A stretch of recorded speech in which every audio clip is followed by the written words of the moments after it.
Anyway, mapunta tayo, Pastor, with ko ano, with the climate, the political climate, and yung bang nangyayari sa Pilipinas, no? I'm sure meron din kayong wisdom diyan tungkol sa Konti lang. konti lang, pero I'm sure from the biblical point of view ba, Okay. no? How to run a government or how to run a barangay or how to run a city or a municipality. Ano ba ang sa Bible din, Pastor? There's a verse in the Bible, in Proverbs chapter 24. Righteousness exalted a nation, but sin is a reproach to every people. I remember, Doc, na one time, I think that was last 2 years, I preached the message during Independence Day natin sa church. Ano din kami dyan kung ano yung sa labas, medyo kinopolerate din namin. I preached the message, Ultimo Adios. Pero ang sinasabi ko doon, ang point ko doon is yung verse na yun, righteousness exalted a nation. I told there that, di ba sinasabi na ang problema ng bansa natin is political, economical, etc. I told in my message, in my preaching that the real problem of this country is not economics.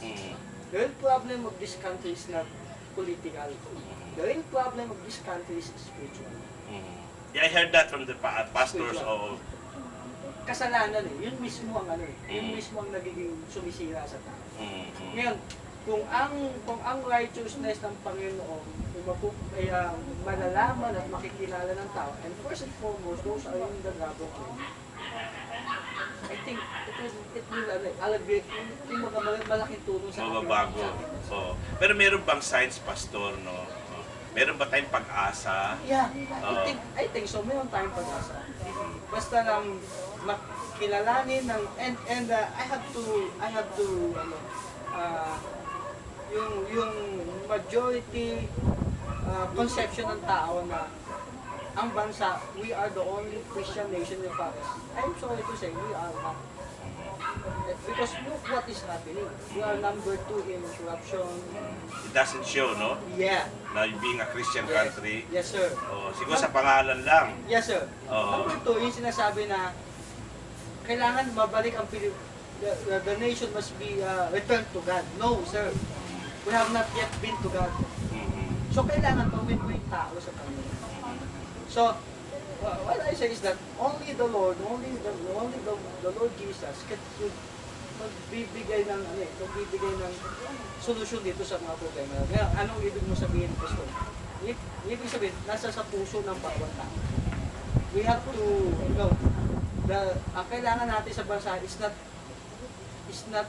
reformation, but ang kailangan natin is real transformation. In the heart of every people. From the president until At sinabi mo, Father, yan din yung parang aming iniisip sa Beautiful Heart Foundation, to transform, no, yung bawat puso, no, into some kind of a beautiful heart, no. Sabi ko nga kanina na because of the time, because of the experiences, because of too much materialism, because of the because of society, sabi na natin, no, minsan nagiging matigas ang puso ng tao, no.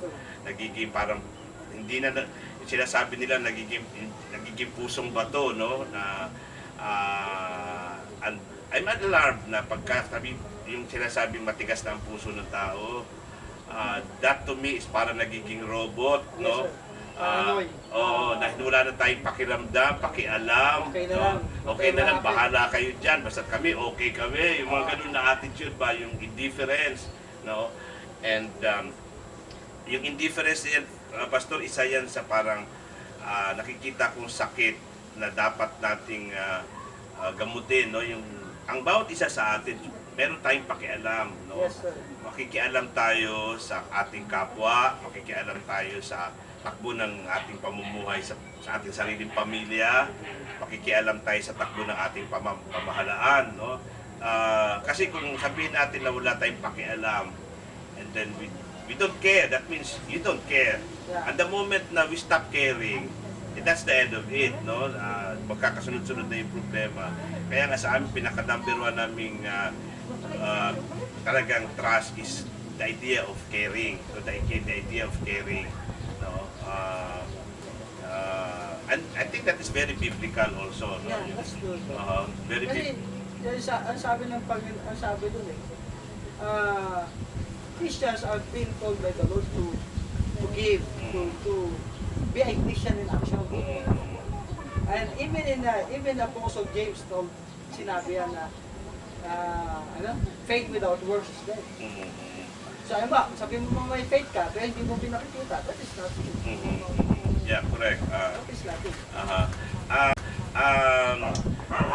Sa ngayon, Pastor, no, napapansin ko ako talaga tatanungin ang pag-asa talaga ng Pilipinas yung moral recovery, no? Moral recovery, no? Kasi kung sabihin na natin hindi tayo sabihin natin sa education, hindi educated na tayong Pilipino di ba? Mataas ang literacy. Oo, mataas ang literacy natin. Pag sinabi naman natin na ang problema sa Pilipinas is wala tayong resources, that's not true. Dami nating resources, yung ating natural resources lang we're so blessed. So, if only we start that what is that? The direction of trying to recover morally and spiritually, no? Yung sinasabi nyo na it should be more a spiritual problem than an economic or political problem, you know? I really believe in that. Minsan kasi in real life situation, Pastor, I have seen patients na nasa terminal stage of disease, no? Yung malapit na mamatay, in so much pain at yung pain and discomfort, no? Yung iba wala nang gamot na pwedeng ibigay, no? Pero when they are into that stage where they really pray hard and umabot sila doon na yung bang spiritual na ang kanilang binibigyan ng tuon, no? They get out of that pain and suffering, no? So we know that, no? We know that ang highest level ng tao siguro is, that's why we know that ang pinaka-lowest level ng ating existence is the physical, Yes. no? And then from the physical there is the mental, psychological, no? Pero ang pinakataas dapat natin bigyan ng pansin is yung spiritual, no?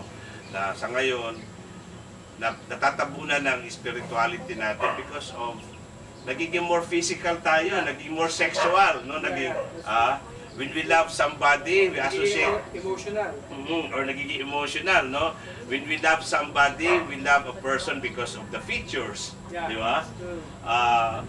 And then nawala na yung nagiging conditional na yung love, na yung you love your girlfriend, you love your spouse, kung maganda ka. But the moment na nag-fade na yung beauty mo, nababawasan na yung pagmamahal. And that is wrong. Tapos nawawala yung reason.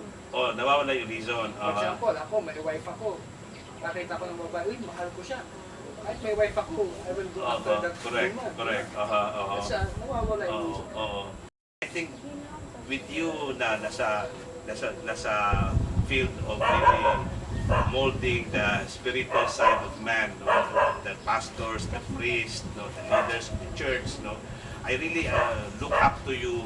Kayo ang parang pag-asa kayo ang pag-asa ng pagbabago na sinasabi na kayo ang parang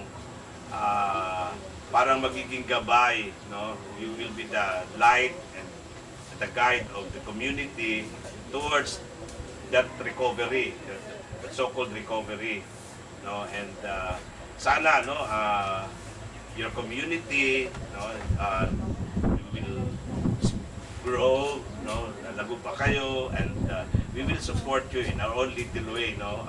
Thank you. That is the reason why sabi ko sa Tata na we need to give time and for this small group, no, or this small church na makita ng buong Davao.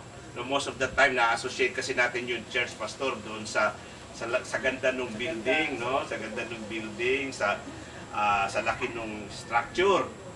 Pero that's not the church. I mean, narinig ko sa isa sa mga pastor ninyo, no, na hindi yun ang strong church. The real church na sinasabi ng Bible is the people. Pero, I have to paraphrase yung sinabi nyo. Sabi natin na, yes, we are leading the truth. But the true hope of the country, number one, is the Lord Jesus. Correct. We are just leading the people. Oo. Number two, tayong lahat eh. Mm. Kasi kahit anong pangaral ng mga pastor, pero kung hindi makikinig ang tao, Correct. useless din. Dapat talaga teamwork to, you know? Yes. So the true hope of that country, tayo. Mm. Tayo. That's why,